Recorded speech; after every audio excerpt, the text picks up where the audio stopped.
us your full name and date of birth. My name is Charlie Shamieh, and I was born in Jerusalem on February 16, 1947. And I lived in Jerusalem for 6 years, and then went the first 2 years to we call it the Freire, I think it's the Friars, and moved from there to Amman, Jordan, where I went to, from the second grade, I went through high school into we call it the Patriarch College. It's like Madrasa Latin in Ramallah, but it is the Catholic school in Amman, Jordan. And I graduated in 1964. And in 1964, between July and August, my family moved from Amman to Ramallah. And I had applied for college in the United States and got an acceptance from San Francisco State University. So in September of 1964, I moved to the United States to go to college by myself. And I moved to San Francisco. I had 3 uncles that were living there, so I was living with one of them while I was going to school. And I was going to school and working part-time during the day, during the week, and full-time on the weekend to support myself and make a few dollars and send it back to my family in Ramallah to help with the living costs in Ramallah. And in 1966, they were on the quota to move to the United States, my family, and my father, my mother, and I have 3 brothers. They all moved in 1966 to San Francisco. I continued my studying at the university. I got my bachelor degree in electrical engineering. And all the time while we're doing that was supporting my family, and we had a grocery store that we work in, and my brothers are 2 years younger and 6 years and 10 years younger than I am. So I was the eldest, and usually the eldest takes the most responsibility, and we're glad to do it, support the family. And graduated in 1971, and I had background in business. For the engineering portion, at that time it was very, very hard to find a good job in San Francisco area. I was offered jobs to go with Bechtel to Saudi Arabia, and at that time it wasn't convenient for me because my family still needed me to be around and help. I got married in 1972.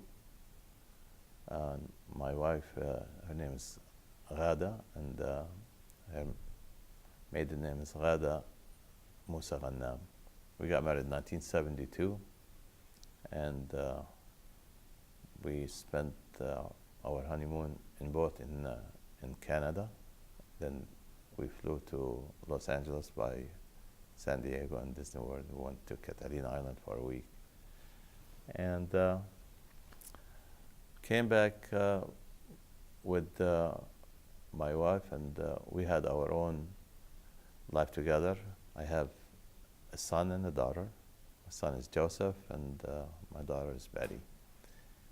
And in 1974, between the supermarkets, and we stumbled on an ice cream company in San Francisco, and we bought that company in 1974, which was really a very, very small company, but it's had a historical San Francisco tradition, and the company's name is called It's It, and it's a catchy name, and it's really a tradition in San Francisco ever since 1928.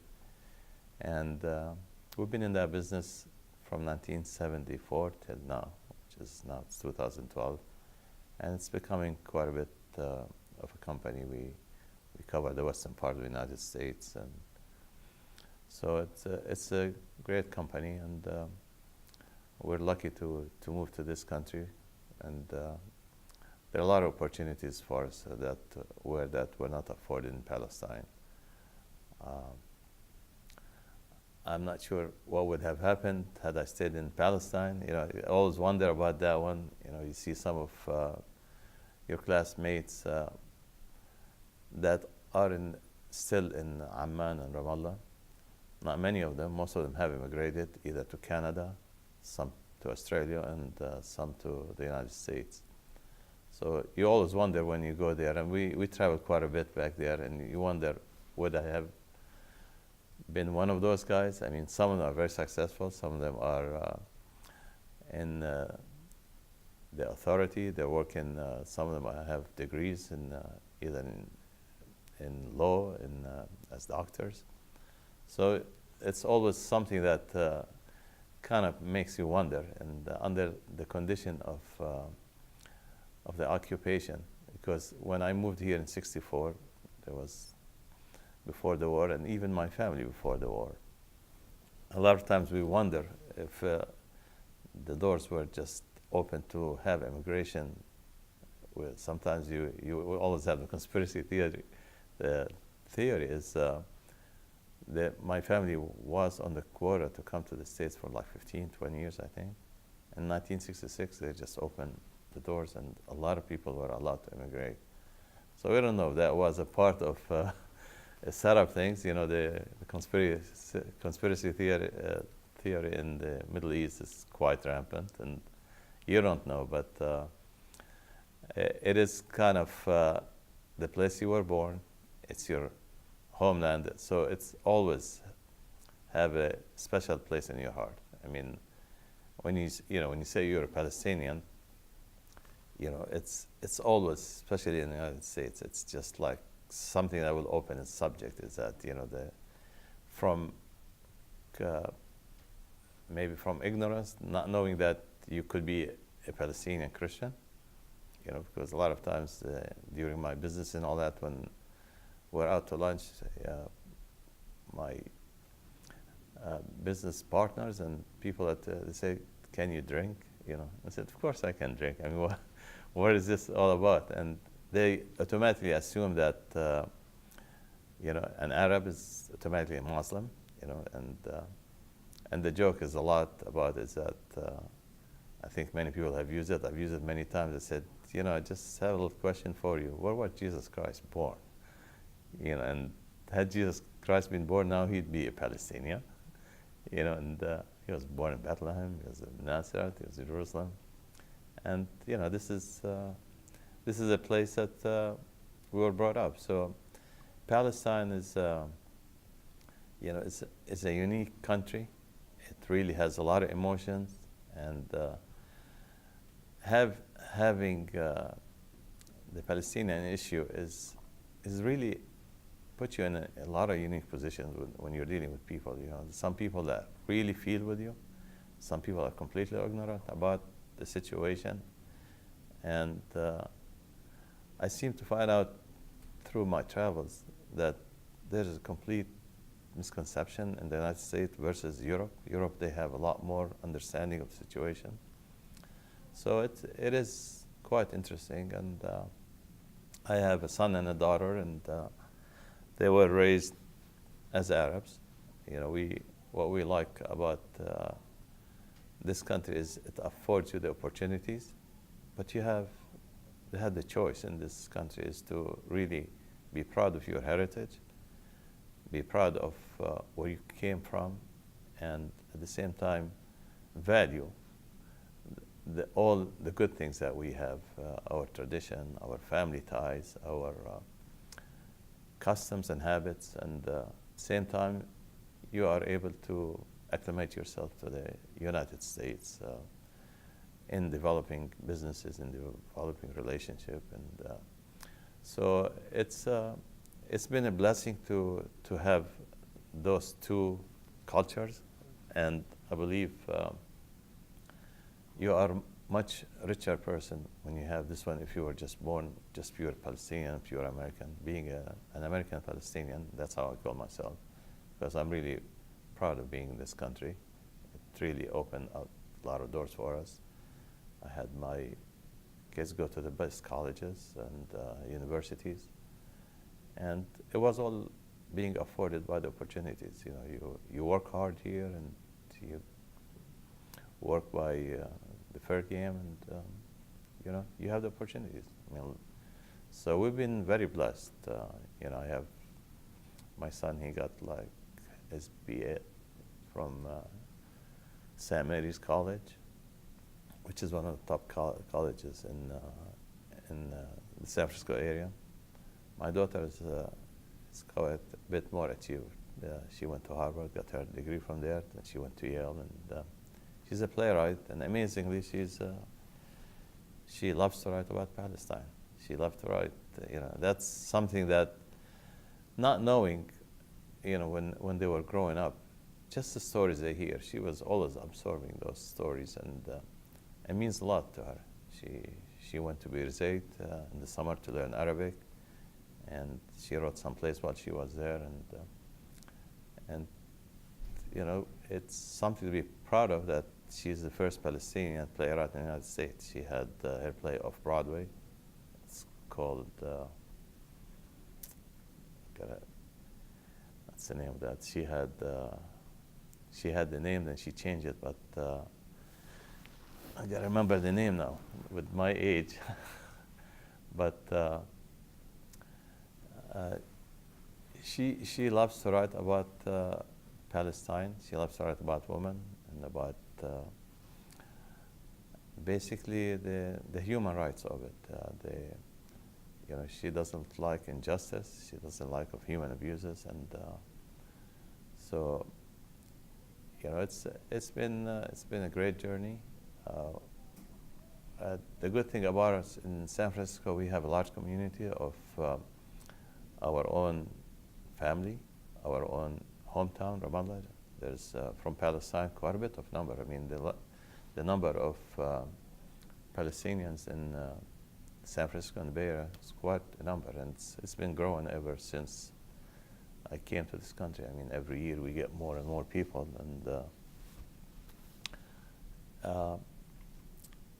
as of late, I believe that this country, if they truly know the facts about the story of Palestine, they probably would be much more helpful. The American people, I think they are, if they know the truth, they are very fair people.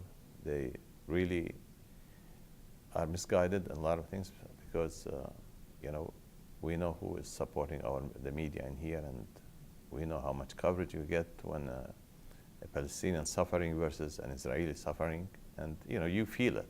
A human being is a human being to me, and a Palestinian human being is just as equal, if not better, than any other human being. So when they are treated like they are numbers and all that, it really hurts.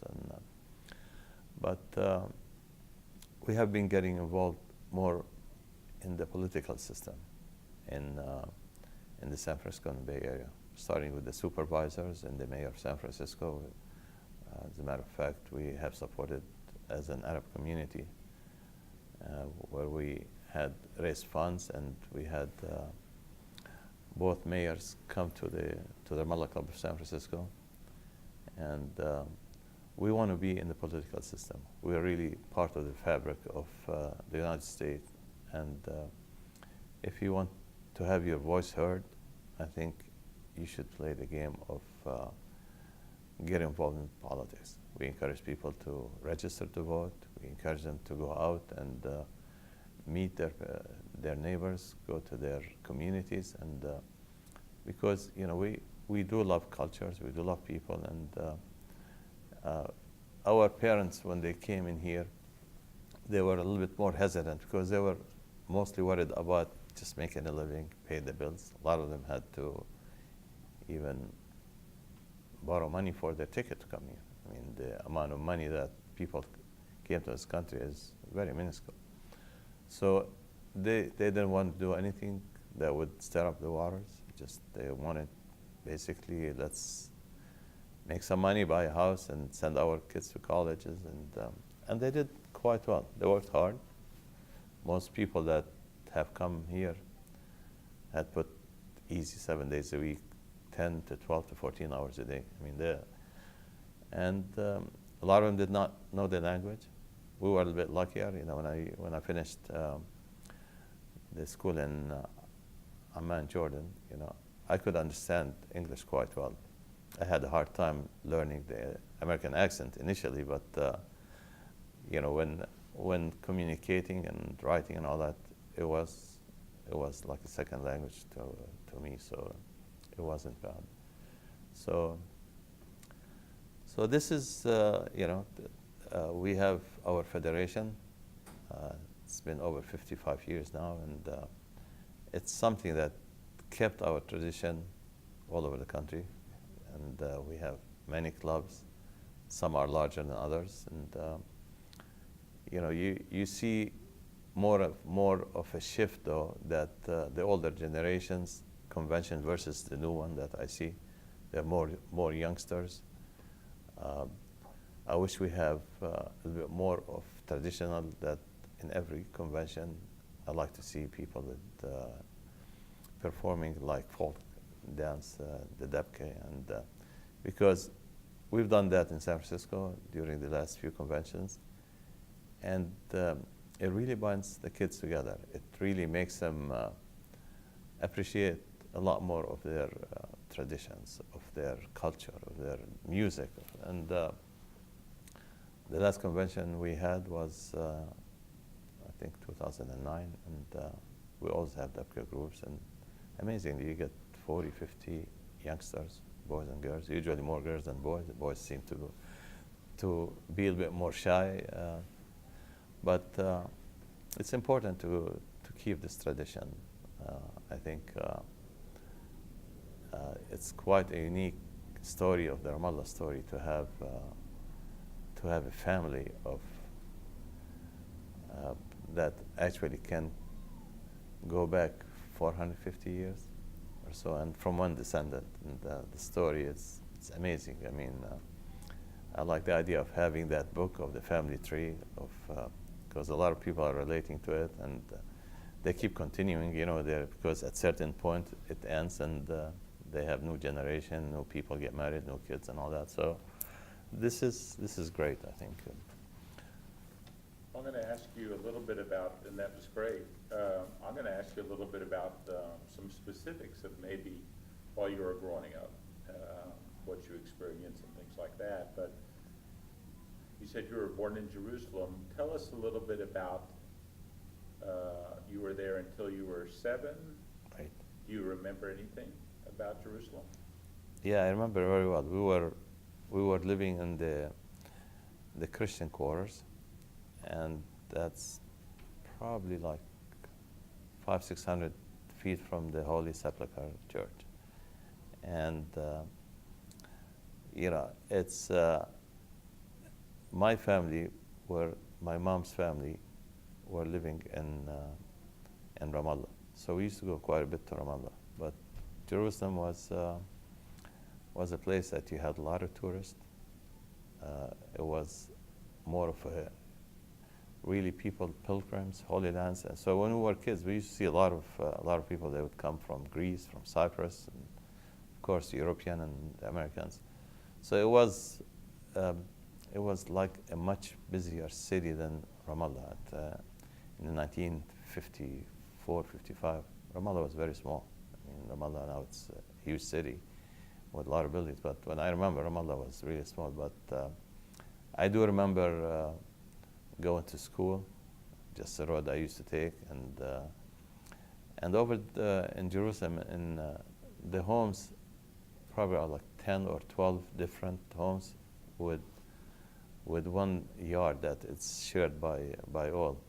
So it was, the memory of my childhood is a lot in Jerusalem going. I mean, you could just walk to the Holy Sepulchre and you'd smell all the different candles, and you see all the Christians, the crosses, because there were a lot of those little stores that were working on tourists. So to me, it was like a very safe city. There were no cars in the city, so you didn't worry about being hit with a car. there were no stones. There were a lot of stones in Ramallah, So if somebody, because Jerusalem is it's all like there's stones on the ground, but you don't take a stone to hit somebody with it. So it was really a safe city. You didn't really have a fear as a kid of being hit by a car. If you had a bicycle, you were lucky at that age. I can't remember in Amman. I have more memories, but I came here in '64, and in 1981, 17 years later, my wife and I went back to Palestine. That's the first time. Ever since there, we've been going quite more often. But it's amazing. In 17 years, 1981, we went to Bab al-Amud, which is the Damascus Gate, and it was like a radar. I was 6-7 years when we left, and I went to find the house, and they all look the same over there. It's like a big courtyard and houses, and there's big doors. And boy, I just went through the way with my wife. She said, "You sure?" I said, "Yeah, I think I'm sure." And just go in, and there's no street names. You just walk by. Boy, it's like a radar. I said, there was like a big round stones in front of the gate of the house. I said, that stone is where. I opened the door, sure enough, and the funniest experience over there is when I went there. We had a teacher and her brother that were living. She was a teacher for 50 years in the Mutran, and she used to actually help me and my younger brother at schoolwork, and because my parents were illiterate, they probably finished five or fourth grade, if that. So she was teaching me writing and all that, and the prayer, because they're run by the French. They were very. I felt they were very strict. They wanted you to speak French at you're 6 or 7 years old, and you better speak French during the lunch break or during the break time. And I recall, which now thinking about it, I don't like it. I recall that if you spoke Arabic, they give you like a marker, and the one who ends up with the marker at the end of when the bell rings, when the lunch time is over, he gets a whipping. And I really, thinking about it as I get older, I didn't like it for more than one reason. First, they want you to speak completely French, which is, learning the French was good, but they teach you to come to a friend of yours and speak, basically entrap that friend and speak Arabic to that friend. So if I know you and I say, كيف حالك, and if he says مبسوط, I said, oh, you spoke Arabic, here's a marker. And then it's his turn to do that. So I thought that's one way of not really making good friends, because it's either you're going to get the whipping and you try to, and if they're smart or if you're smart, they said, when they tell you كيف حالك or شو بدك تاكل شو العصرونة, and you speak in French if you're smart and all that. So that was, to me, that was an experience. But by the same token, they used to really, they were very good in teaching, because I went to kindergarten, first and second grade, and I studied in the summer. And when I went to Amman, Jordan, I skipped the third grade. I went to the fourth, and I was the first in my class in the fourth. And my handwriting, we had to use the dipping ink, and you had to go with the light coming down with the heart. They taught me till today, whatever they taught me, it worked well. And and I became the first in my class in the fourth, and it was easy for me and all that.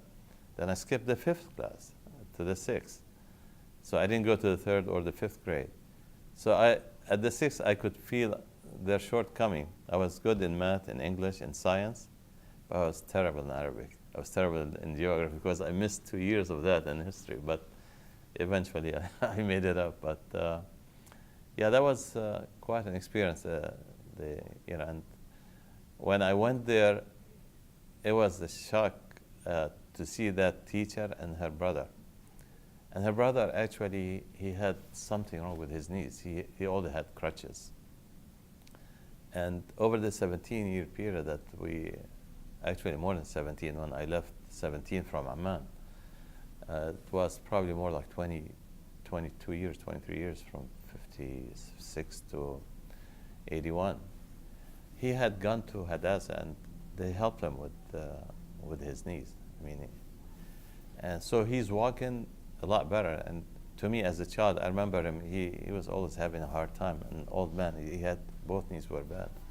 So I don't know exactly what they did, but they did fix his knees. So I said, to Hanna, his name. I said, Amma Hanna, want to go visit the Holy Sepulchre, the Iyamah, ta'al ma'ana. And he said, I said, you could walk now. Before, it was almost impossible to walk down the stairs with those crutches. And so even after they fixed his knees and all that, he said, I swore I will never go to the Holy Sepulchre as long as the Yahud are here. So I thought these people, help you, and but he felt so hurt that the occupation, because to them, this is my land, this is my homeland. How can you come and just occupy and all that? So, but it was amazing, and that lady, and the teacher, Shamieh Sit Elaine, she never got married. Her and her brother never got married, so she was taking care of her brother. And the funny thing, she wasn't there. She was in Ramallah, actually, visiting some of her students.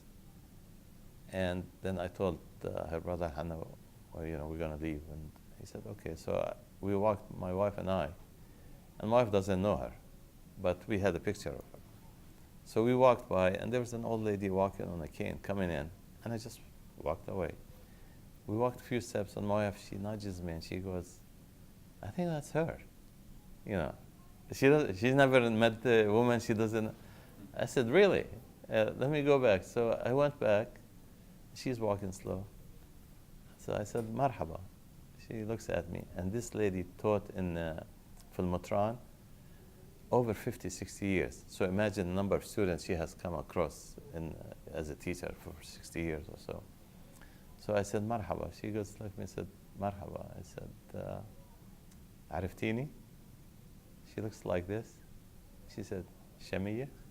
And it was, boy, that blew my mind. I didn't recognize the lady. I was just walking, I'm not noticing. And I said, oh my God, it was and my wife till today, she said, أنا عرفتها وأنت عرفتها. Yeah, I knew her, but it was amazing because she was a neighbor, and she was at that time in '56. That's why we moved to Amman, actually, because I had myself and my younger brother went. The other two brothers were born. And the quarters in Jerusalem, the Christian quarters, were very small. It was like, I told my kids, I took my kids after, I said, I want to show you my mansion where I was born. And it was one room, probably smaller than this room. And there was a rope, and on the rope they put a blanket, so they separated the kitchen from the bedroom, and that was it. Then you have the bed. So we moved to Amman for 2 years, actually, before my father and mother eventually moved to Amman with my other two brothers. So because the house became too small, and we moved to Amman to live with my uncle and aunts who were there. And another really great story, a few years after, when I took my kids, and they were like 15, 16, so 73, about 88, 89. I said, I got to show you where I live. Now I'm an expert on going. The first time I thought I'll never find it, but now I know it. So we went there. The room we were in, both of these St. Elaine and Hannah had passed. So they were right next to our room. So I went to the room and said, boy, that seems to have gotten bigger. And they said, no, what we did, we opened and we took the other room. So I'm telling the kids, this is where I was born here. This is where I lived. This is the courtyard I used to play, which to me looked like a football stadium, but just like a little one. And there's a little kid sitting down there, and he's watching TV. It's like a cramped room, and he's sitting and watching TV. And his mother came. I said, I used to live in this house. Do you mind if I show my kids إحنا من America and all that? She said, no, تفضلوا. And she was another Christian family because that property was owned by the Catholic Church. So if you're Catholic, you live there. So my wife, she would say, Charlie, look at this room. I look at the room, and the little kid will turn. He's say, Charlie, do this. Charlie, do this. And boy, and they said, I'm Charlie. And imagine, Charlie is not a very common name in Palestine. And like 25 years after, a family comes in and they have a son that is a Charlie. Because every time Ghada would say Charlie, he would look as if she's calling him. So it was really amazing. So that was quite an experience. The kids, they really had a great time. One more thing, when we first, I forgot to tell you the first part too. When we first moved in '81 there, we stayed. At my time, I know it was a hotel right by Jabal al-Tur. It was called Intercontinental. So when I reserved, that's the one that from memory. So I reserved the Intercontinental to go there. So when I went and met St. Elaine and her brother, she got upset. She said, your brother came here and he stayed at King David Hotel, and you come, why don't you stay with us? I said, thank you very much, but it's hard, She said, I have a modern shower. At that time, we didn't have a modern shower. We had, the bathroom was an outhouse in a special place with a hole in the floor. Sure enough, she had like a shower, hot water, and all that. I said, but we can't sleep. She said, the room you're in, that's the first time before the kids and somebody was there. The room we were in, there were 6 cots, and they actually used that one for the pilgrims from Cyprus because they couldn't afford the hotels. So she said, we don't have room in our here, but this is your room. I said, you know what? If I can sleep here, I will cancel. So we stayed one night in Intercontinental, and so it was the strangest thing to come after 25 years. And there was nothing, just like a cot and blanket. So that was my wife and I. And the first thing I get up in the morning, I hear al-adhan, الساعة 4:35. I could hear it in the mosque. So I said, boy, that really brings memories. Just great memories. What do you remember anything about your grandparents? Did they live with you, or were your grandparents in Ramallah, or? My grandmother on my father's side, I don't know her. She died, when she died, giving birth to my uncle. So I don't know her. My grandfather on my father's side, yeah, I know him very well. He actually was living with us. What was his name? His name is Khalil. And what's his full Khalil?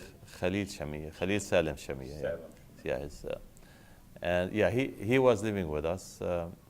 And when I moved in '64 to come to the States, he wanted to stay in Ramallah. And he never wanted to come to the United States. But when my parents and my 3 brothers, they told him we're leaving, so he decided he doesn't want to stay. All his kids were here. He has 4 sons and 2 daughters, and they were all here, except for my father. So my father and my mother were the last to come, and he didn't want to come here. He was a guy that just liked a little bit of Arab, and he liked the simple life between Amman and Ramallah. He really didn't want to. He was almost forced to come here. And you know what? He came here in 66 and he passed away in 67 at the age of 67. Yeah.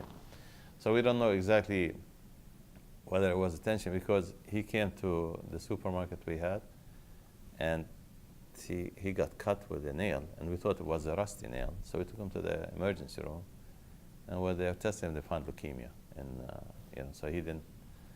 My father, my grandfather, and on my mother's side, and my grandmother, I know both of them.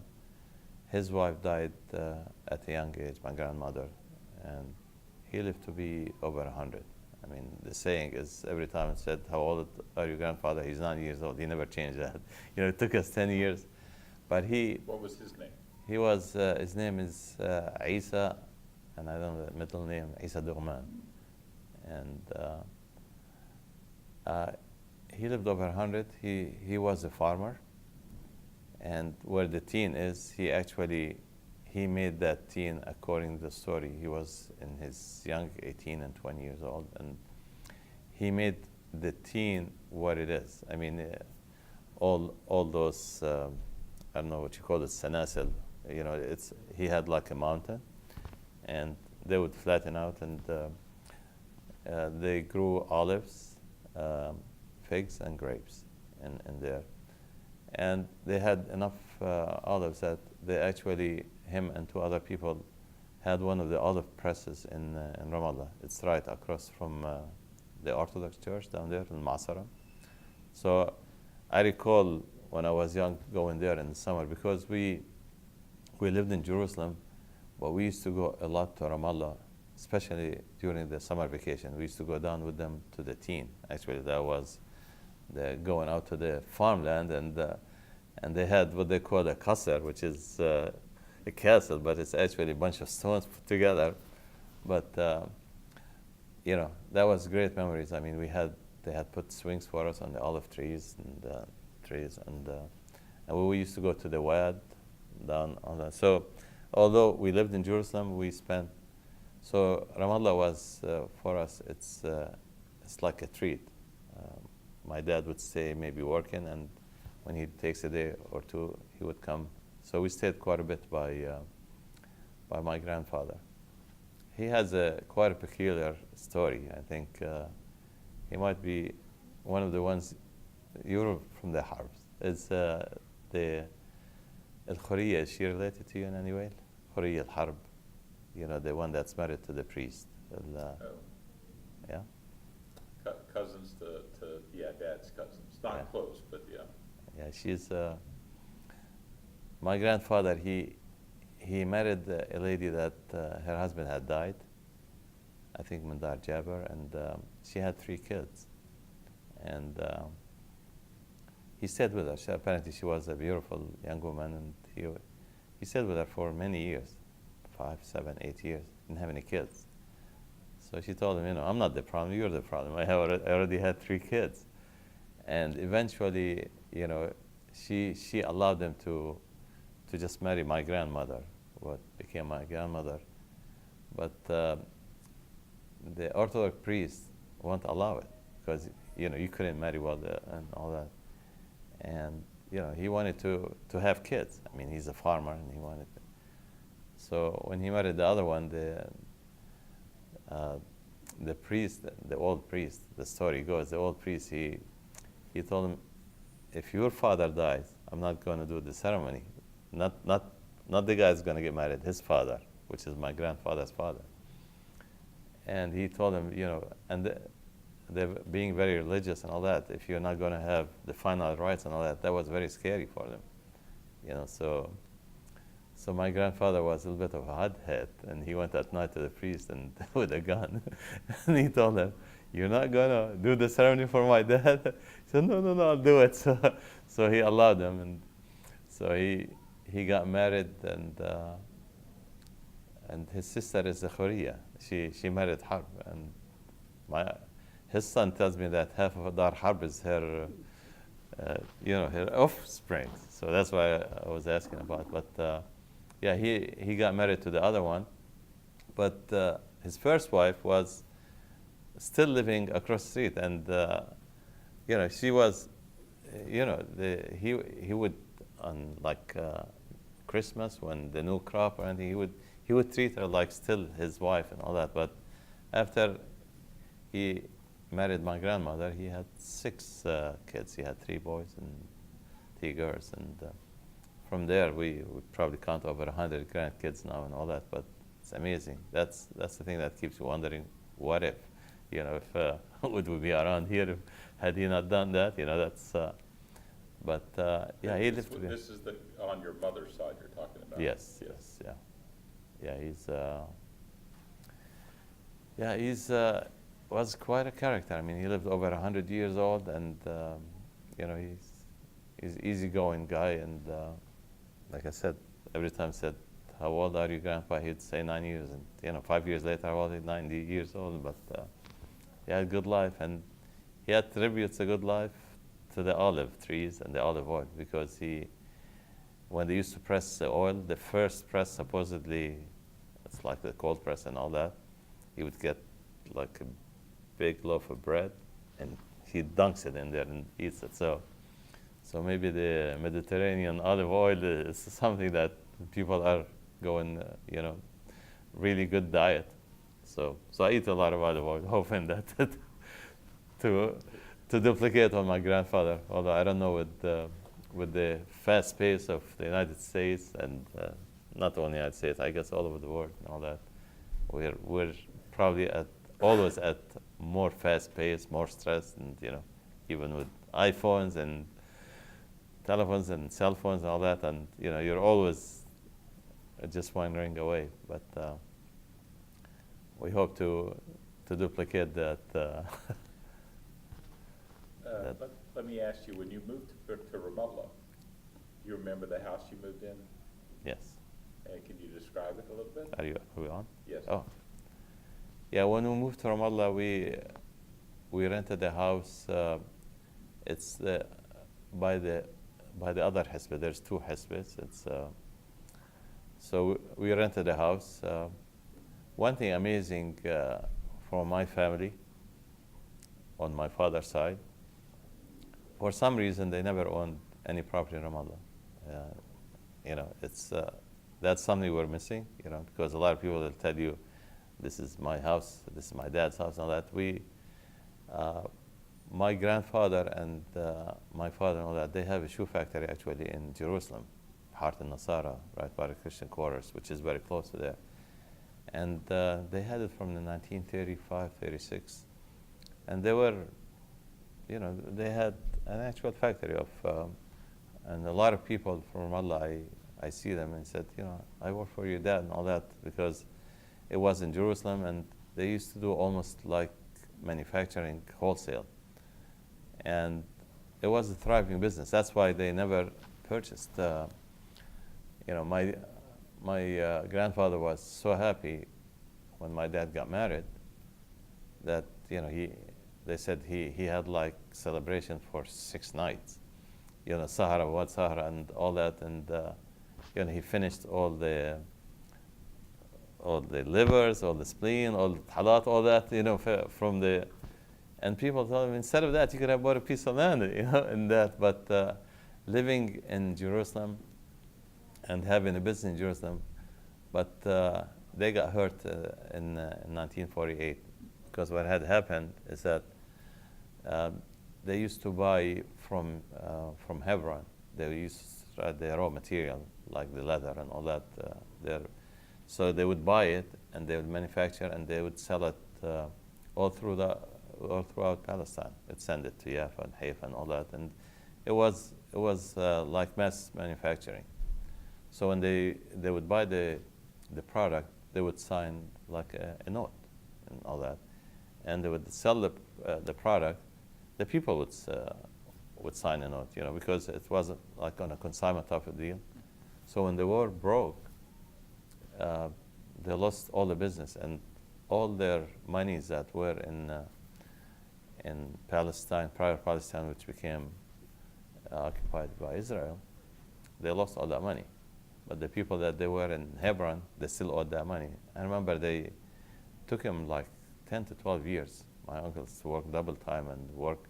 One of them was a lab technician, and he was working as a teacher and as a tutor just to make money.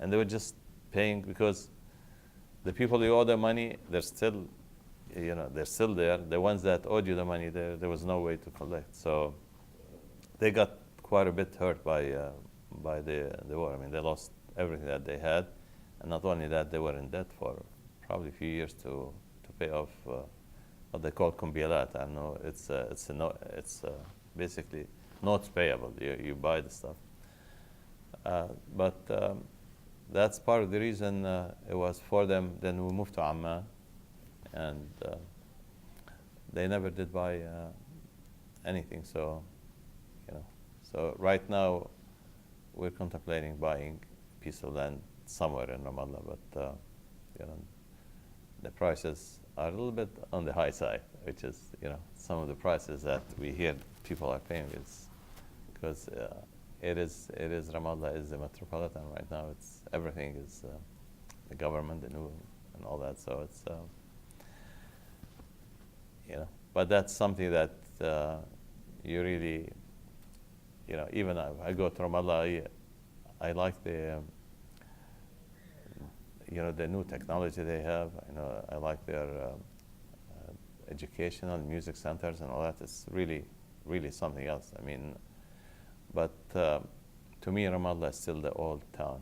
I mean, when I go from the church, the old church, the Shara Sahel to I mean, this is to me in my mind. This is Ramallah. This is when I tell about Ramallah when we take the kids and tell them that's where we used to walk and that's where we used to go down and all that. But now it's huge. I mean, they're going what they call vertical because there's no more horizontal land. I mean, I was there 2 years ago. The last 4 or 5 years, because I was involved quite a bit with the federation. I was the president 2 years ago, so almost every year I used to go there, and for the improvement, the development, it's quite amazing. I mean, for people under occupation. Another thing that is unique is the safety factor in Ramallah. I mean, for a country under occupation with really not a strong police force, not a strong court system, you really don't find many crimes. I mean, it's amazing when the younger generation, they go there. I'm talking younger generation, anywhere from like 14 to 20. And they don't know what to expect, especially when they go the first time. But, once they go there and they stay till 1 o'clock, 2 o'clock a.m., 3 a.m., I mean, they're either smoking nargila or they're going to like a nightclub with music, and it's safe. I mean, it's amazing. I mean, San Francisco is a pretty safe city. I think it's a bit safer than Detroit.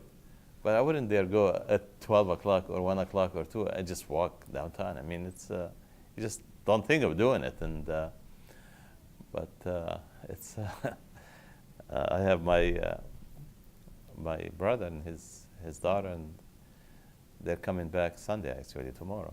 And he said my daughter wants to extend her stay. They went to Amman, they went to Turkey, but they love Ramallah. So it just it's amazing. Like, I can see people that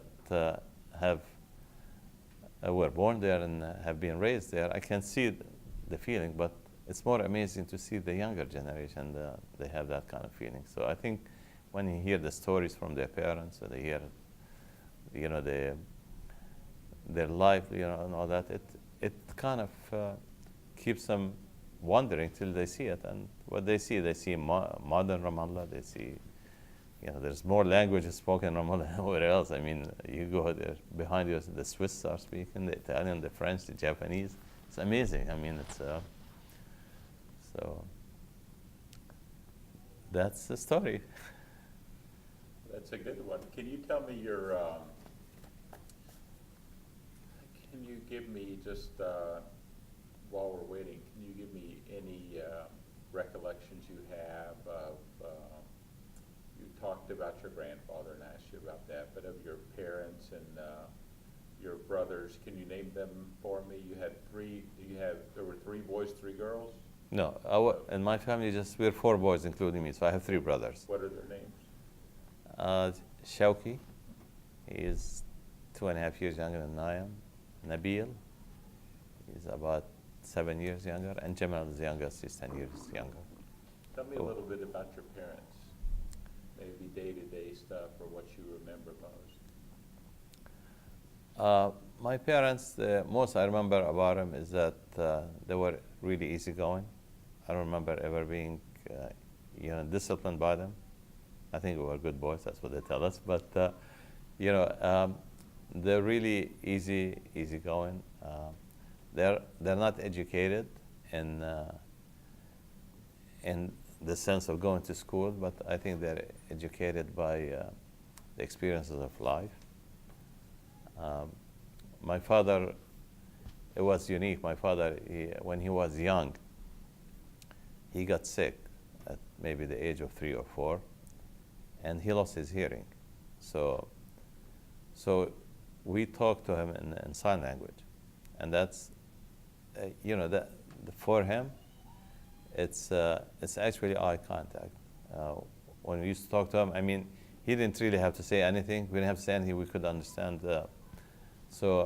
And amazing how we can communicate with him.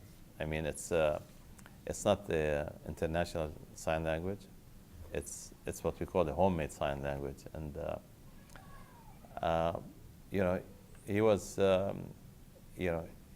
really a hardworking man. At the same time, he didn't have any of like talking behind people and all that. He just, what you saw is what you got. And that my mother was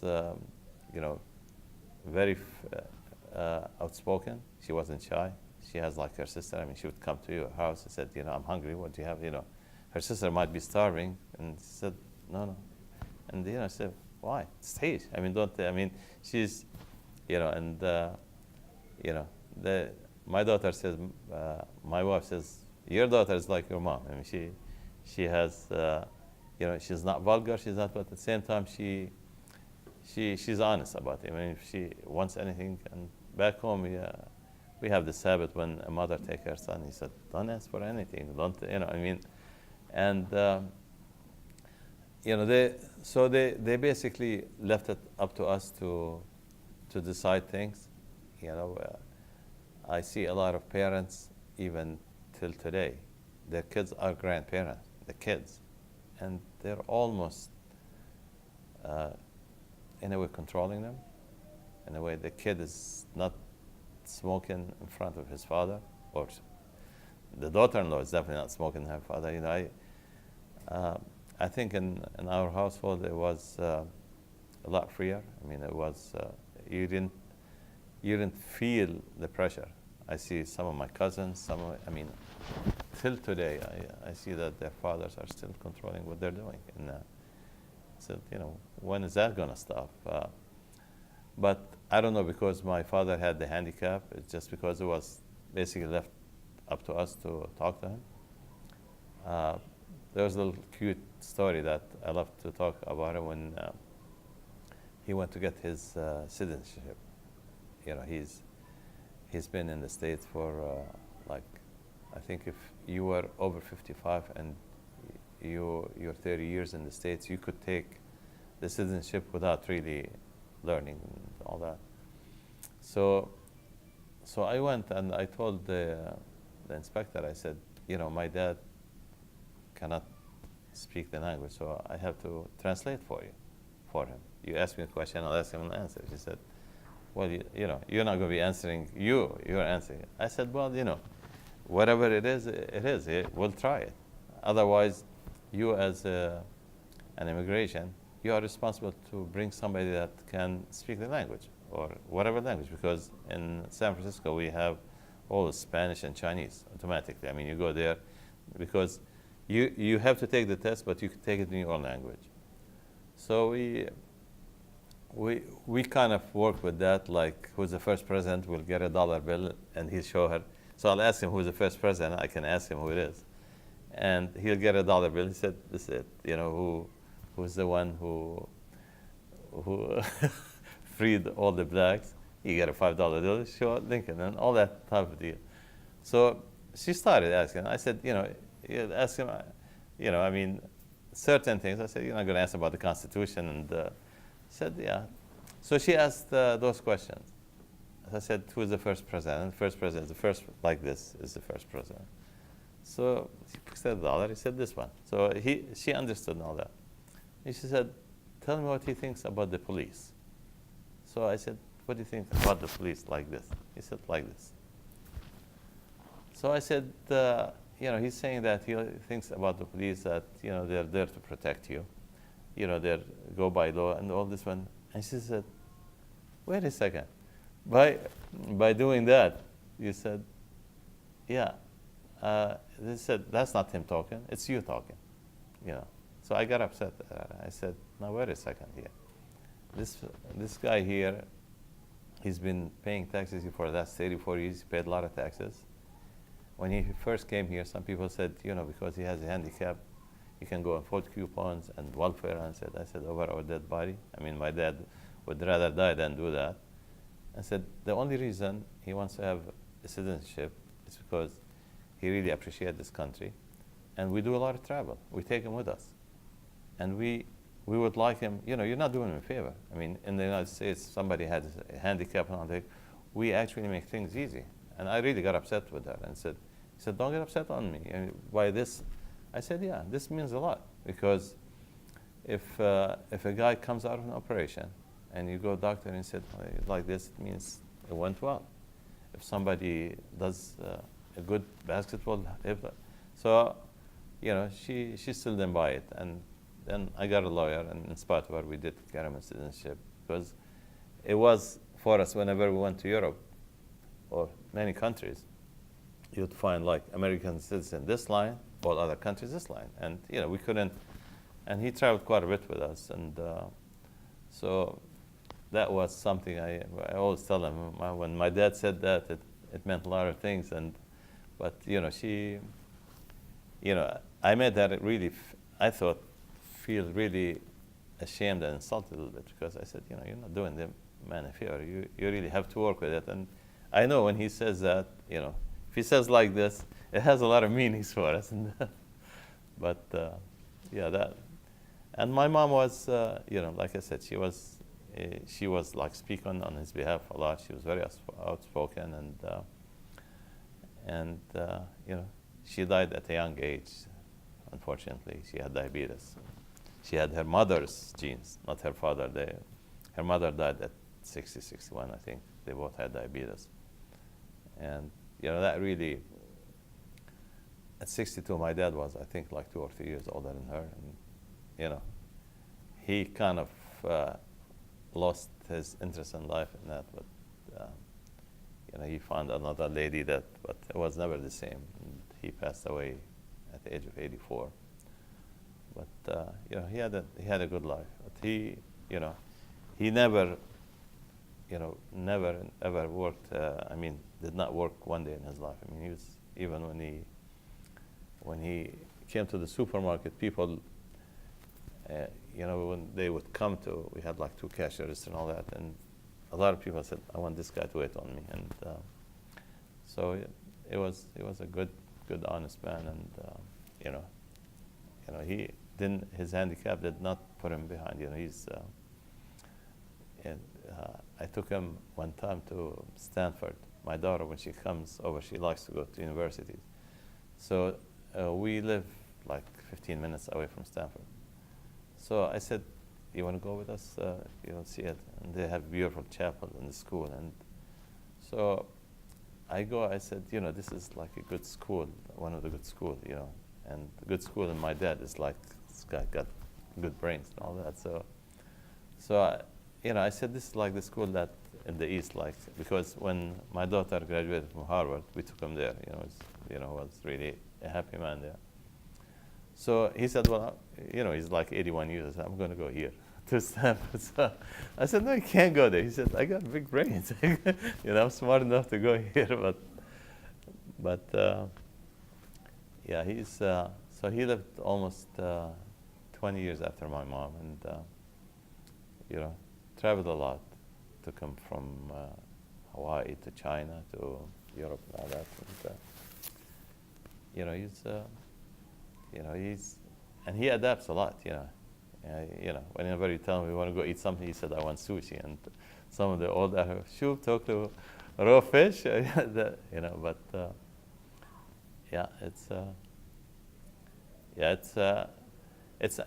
we work together as a family, and this is very unusual. Apparently, not only in the United States. Like the three brothers and myself, we own the company with two other cousins, and we've been working together for 34 years. And our family structure is really a close family. And a lot of people are really shocked and surprised. How can you work together? Sometimes two brothers are fighting against each other and all that. But I don't know whether we attribute that to the closeness to my dad, because we're always around him and all that. But we've been from 74. We've been like 37 years, about to retire, but we're still working together, hoping the next generation. We're not sure about the next generation. Usually they like to prove their own. They like to do their own stuff. I don't want to do what my dad did. And said so. So most of them are on their own, and we encourage that. And if they decide to come into the business, it's there for them if they want to. But if they want to prove themselves and work their own, we're happy. Yeah, those are all great stories. Good stories. Yeah, they're true stories. Anything? Let me ask you about this.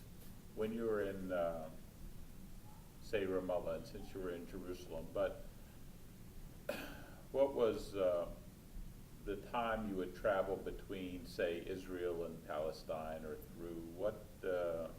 Give us an idea. Was it hard? Was it okay in that time? Did you all pass through borders okay? Or did you at all pass through any borders? Yeah, we did. Anytime you go to Ramallah, the first thing, if you fly into Tel Aviv, I'm talking in the 60s, early, when you were still there in Ramallah. Did you ever go back into Jerusalem, or did you go into the Israeli part? No, you couldn't. Prior to 67, there was the barbed wire right in Jerusalem. So no, I didn't see anything about Tel Aviv and Haifa and Yafa and Akka and all that till after we traveled from here. So the travel for me was mainly Jerusalem. Then when we moved to Amman, we used to come quite often, mostly in the summer. It became, in Jerusalem, we probably used to go once every 2 weeks, every 3 weeks, all the time. And the Catholic school, they have, I don't know if you know what that is, it's a bread talami.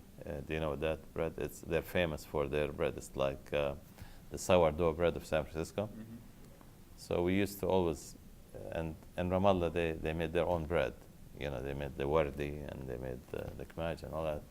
But it's always green on the other side. They always loved the bread from Jerusalem. So we used to go all the time and take like a few loaves, whatever, because we can get them from the Catholic Church. And they'll give us, instead of that, they give us figs and olives and olive oil and all that. But we traveled quite a bit. So for us, most of the cousins were there, especially on my mother's side. And so we were like basically treated like almost people who come from a different city. I mean, Ramallah compared to Jerusalem was very, very, very small. And so we travel in the summer more often. We'd stay probably like 2 or 3 months by the teen. But when we moved to Amman, we couldn't travel. I mean, it's like hour and a half, and it's expensive to keep traveling. So we didn't travel during school time. We traveled mostly in the summer vacations. But with regard to Israel and whatever they occupied, Haifa, Yafa, and all that, and Tel Aviv, and Lid, all that, you could not go in. So I've never been there till I came to the state, and we traveled back. Okay. in Ramallah, once you got to Ramallah, what school did you attend there? I didn't attend any schools in In Ramallah. Ramallah, you already graduated in Jordan, In right? Jordan. In Jordan. And did you work then in Ramallah when you went to, after you graduated school? Did you work, and you moved to Ramallah, right? Yeah, and within a month or two, I came to the States. Oh, okay, yeah. right after In that. '64, yeah. Okay. I was waiting for the application. That's another interesting story that probably might have happened with other people. When I got my acceptance from university here, I went to the consulate in Amman. We're still in Amman. And I went there, and I have the acceptance, and I have the passport. So I go and I see the ambassador, and he looks like this. Apparently, he had somebody who was an American citizen, but from Palestinian descent, that basically told them off. You know, I don't know what.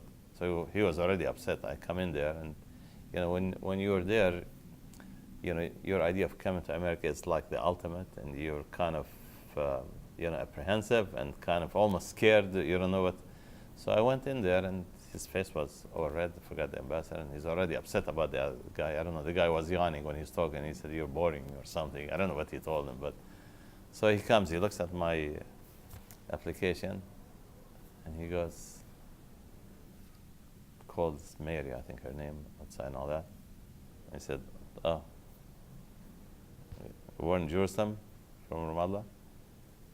He goes, "You know, you guys, you just get either a visitor visa or you get a college visa, and you go get married and never come back. And your family's name is on the quota to immigrate."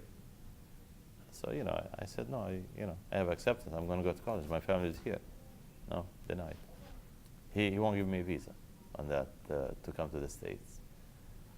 And it's another funny story. My aunt was a nurse who was working in Libya and in Benghazi.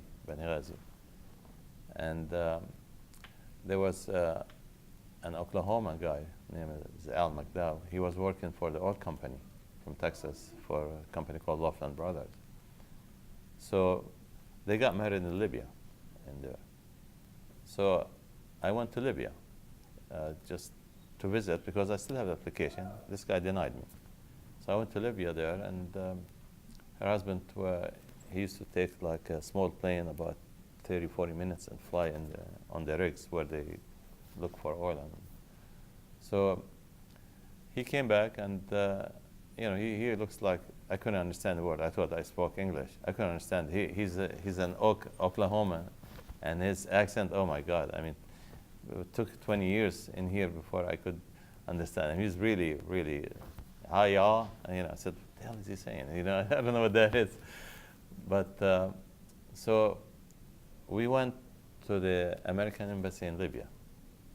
So I went, my aunt, which is my father's sister, and her husband, and we went there. So I'm standing here, my aunt and this guy, then start talking, find out that they're both from Oklahoma, or the ambassador and this one. And you know, like somebody's talking about Ramallah, remember this story, remember this happening and all that. And they start talking to each other and all that. About fishing, about oil, or, you know, and I told him this is my nephew. And I'm talking, and then my aunt, she said, "You don't want to tell this lady shukran?" I said, "For what?" She had, while they're talking, she took my passport, stamped a visa, and you know, I wasn't aware of, you know, because in Libya at that time, you know, they're looking for somebody to go to this. I mean, if they get one every 3-4 months, I mean, it's just like an embassy because of the oil. So I said, oh my God, why did I even bother with that guy and all this one? Because he said, I'll sponsor him, and he was making pretty good money as somebody who was working for the Laughlin company. So that was, you know, was a piece of cake. And you know, I stayed there for like 20 days in Libya. And because he's American, he used to go to their country club and all that. And you know, at that time, you see Libya was really, I don't know, probably with Gaddafi haven't seen it, but it doesn't look any better. But you went to the to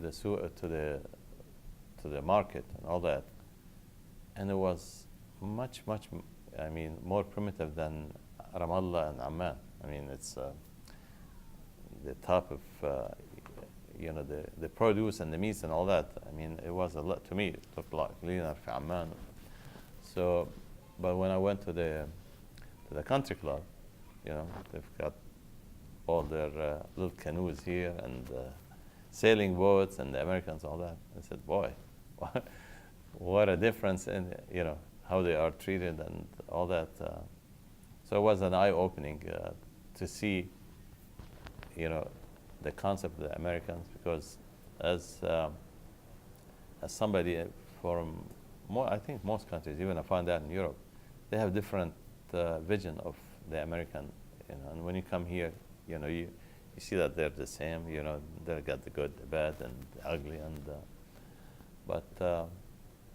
that's how I got my visa, came here. I mean, I didn't even know. They probably just handed a passport, just stamped the damn thing. That's it.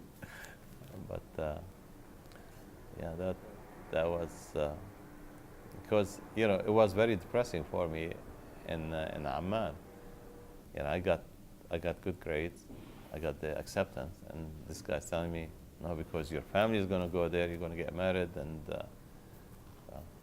but apparently they've had that a lot, and Ramallah, a lot of people came on visitor's visa, and they did that.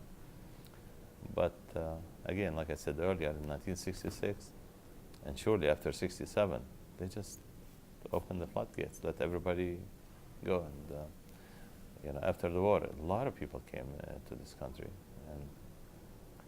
and I don't know till the last time we went. I was president of the federation, so we went by the Archbishop of the Greek Archbishop. We went by the Archbishop of the Catholic, and we went by Lutheran Bishop. And we had a meeting. We had a good delegation. We had over 100 people. So we went and met with all of them. And the three of them are really, really complaining about the dwindling number of Christians in the Holy Land. That's becoming, I mean, for us from the Archbishop, he said it's sad because the holy places are becoming more of a museum, not a place of worship, because you have less and less people that are local, so people come.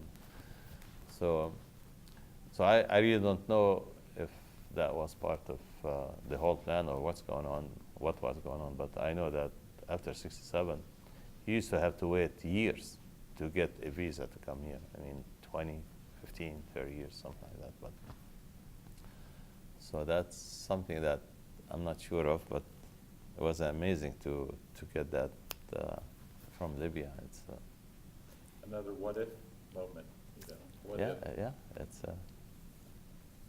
What, when you came to, you said you came directly to the San Francisco area? yes. When you came from overseas? You Yes. flew in? Fluent, San Francisco. What did you think of when you first got here? What was your impressions of the States? You hadn't been here before. You're just getting here. Say that first week. What was your impression of the States? You were in awe when you first come to the, when you go to the different locations, and initially you don't drive yet, you don't speak the language, so everything is much bigger. And I went straight to the university, so I was more basically dealing with students. In San Francisco, there's quite a bit of foreign students in there. Engineering, somehow there's more foreign students. I had Japanese, Chinese in my class, and maybe like 3 or 4 Americans. I mean, more foreigners. So you felt, but you came to the expectation. It's not what you see here. I mean, when you come and you see your uncles working like open at 8 and they come at 9 and 10 at night and all that. People have the vision that America, the money is easy and you can pick up money off the trees and all that. But in real life, you have to work hard in this country. I mean, it doesn't come easy. And but you know, I was really happy to come here. I was happy to go to the university, and you know, so you have too many expectations that you have sometimes some kind of visions about what you're expecting to do, but you know, find out that I have to work hard, and you know, I did. I used to have classes, and as I was here on a foreign student visa. And on foreign student visa, I have to maintain 12 credits. Otherwise, you know, they'll tell you you're not a student anymore. It should be on. So I had to take a full load and do a full-time type of work. I mean, I had supermarkets. I had to do deliveries. On the weekends, Saturday and Sunday, the full day. I mean, so it wasn't easy. It was tough because and I knew my family eventually was going to come. So, you know, you have to work and save some money for their tickets, and at the same time, you do want to work. When you come in first year, you're eager to work. You know, the money is a lot better because I really did not work back home in a job. I was just student, but work in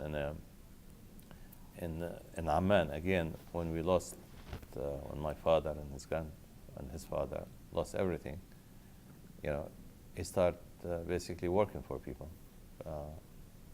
Then in Amman, they went and bought a shoe store right in the middle of Amman, and that was decent. But we're still, my uncles were here. They're still sending money on a monthly basis to supplemental income of Amman. So here, the opportunities were much more available. The money was a lot more. And when you first come in here, you know, you really try to save. You couldn't afford to go to restaurants. You can't. Vacations is a non-existing thing when you first come in. I mean, you don't. Now, you know, if you don't go on vacation once or twice a year, you're missing something. But when you first come in, you know, eating out in restaurants, you can afford that. And so you try to really minimize your expenses to save some money to get. And by working hard, I think you do that. And I see a lot of them. They make money because when you work 12, 14 hours, you really don't have time to. You want to go home and just relax and sleep and open up the second morning. And so it was like, I'm happy to be in university. I'm happy to be in the United States. And you know, you start feeling that there's not a pressure, or because over there's pressure. You know, you have to respect the soldier. You have to respect somebody who has a few dollars more than you, and you know, it's a different system. Here, you know, you could be a janitor, you could be a doctor, you could be an engineer. It's you know, you're treated basically by human rights or by the First Amendment. Is that you could say, you know, so you were freer. You felt. In Jordan, you know, you hear somebody went to jail, and you know, whether you open a station about South al-Arab in Cairo, or if you say a bad word about something, you're always afraid. I mean, you're afraid to say things. Here, when you first come in, you know, you feel freer, but at the same time, you're not really that open to be able to speak exactly your mind about it. You know, you can't keep things to yourself. I mean, you can't just blurt everything out. But so there's a different kind of pressure that was existing there that you don't feel it here. Then as you start getting more accustomed to the country and to the habits and all that, you know, like when I play soccer, you know, I tell them I play football, you know, and you know, that was another experience when I first took a varsity class.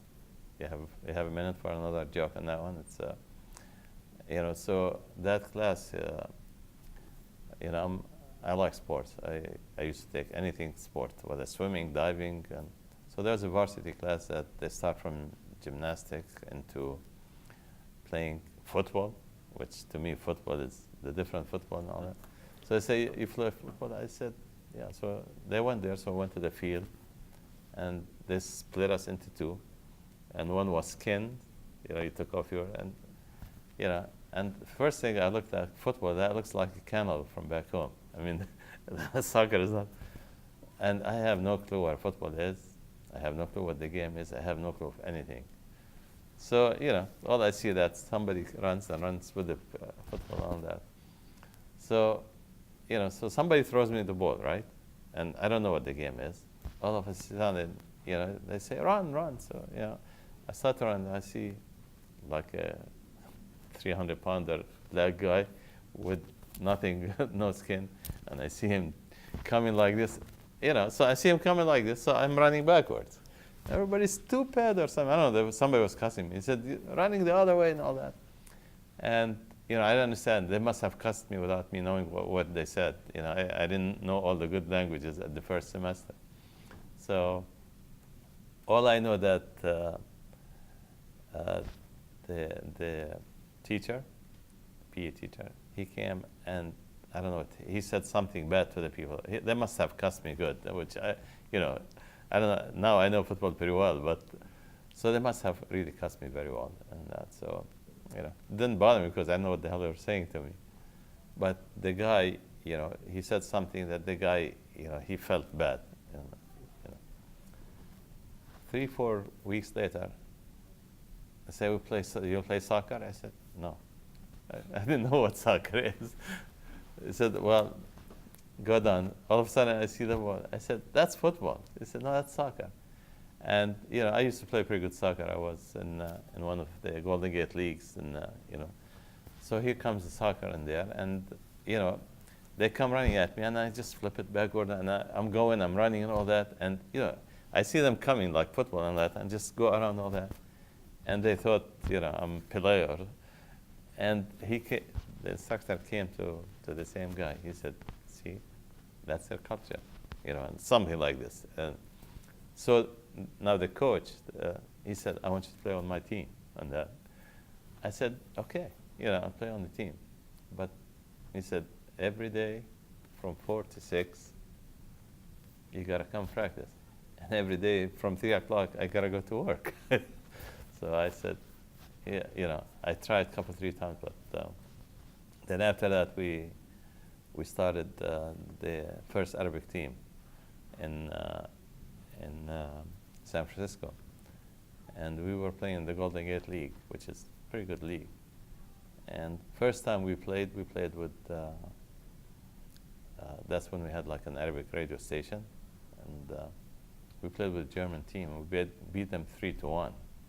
And we had 2 people. We were good, but we had two players from Iraq. Boy, they can accelerate. I mean, they can go from 0 to 60. I mean, those guys. They're the one that pulled the team. And the German team is, the German, they play pretty good. But so that was a big thing. 3-1 the first game, and after that we started playing with the Spanish and the Mexican and all that. And they play pretty good too, but yeah, that was so that was kind of the initial thing. And working in a grocery store, it has the longer hours and all that, but it has its own blessing in a way. You learn the language very fast because you're talking to people all the time, coming asking all that, and at the same time. You find out, you start knowing more of the culture, more of the people. Because if I'm working on computer in the office, and well, they were not computers at that time, but if you work in some kind of office and all that, you don't get the interaction. You don't learn the language as fast as day-to-day basis. And so that for us was good, and made good money. It put us on our feet, and for the first couple of years, because I could see the other foreign students that were with me, because we had some foreign students, we had a number from Saudi Arabia, where where I was making like $300 a month. That was great in 1960. Those guys were getting from Saudi Arabia, they were getting like $1,800 a month, and schools paid for that, expenses and all that. So I could see them. I could see how fast the improvement in language and communication compared to them, because they were not working, and they're within their group and all that. So It was, in a way, it was, I don't think it was by design, but being there and all that, it picked up the language quite fast and picked up, you know, stories about sports, about day-to-day life, and so it was quite interesting. And that's it, my life story. It's pretty good. What if, what if, what if? Yeah, You know? I mean, a lot of times that when we sit and talk, what if, yeah, but Yeah. That's great. I can't think of anything that you didn't cover. Anything else? I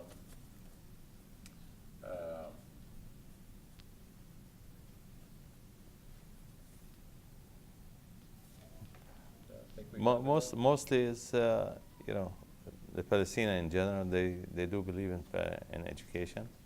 That's something that we all strive for. I mean, it doesn't matter if you will become a janitor, but if you're a janitor with a BA or BS, you'll be a better janitor. I believe, whatever work doesn't, the issue of work is not the point. It's just being in a university setting, learning. I mean, it really opened doors for you. I mean, I'm working right now with an ice cream company, but I'm using a lot of the skills. I mean, you don't know that you're using it, but you are using them without, So school was very important. My wife, when she got married, she was barely 18, and she just finished high school. She started college and got married, but she made sure she followed back up. She got her BS in health science, and so the Palestinians in general, are highly educated. I mean, they're probably, I'm sure their numbers as percentage-wise, there's probably more PhDs that are probably by Palestinian more than any other country percentage-wise, I'd say, and that's in most countries. I mean, you go to South America, you go to the United States, you go to Canada, Australia. It seems to be like the Palestinians, for all the things they have to go through, they value education, and I think that's something that's instilled in us. It's whether we believe that we have no other choice but to have education. It's going to college as a minimum, if not going higher, is something that we all strive and we instill in our children, our nephews and nieces, and our acquaintances. But and I believe that that's a big factor that is keeping us, surviving, keeping us really in many countries. The Palestinians are really in the higher end of whether it's in education or in income and positions. So we hope that that tradition goes on from kids to kids, because we always heard that once you have your degree, you never lose it, and I think it's true. I think it's so we just I see most of the kids. I mean, you look at Ramallah. Ramallah people are usually envious and jealous of each other, and I think if you're envious and jealous of each other in education, in achievement, it's good. I mean, I think it pushes you more, and sometimes if it's used for the wrong thing, it might not be as good. But if we use it to improvise and to move ahead, I think that's a blessing.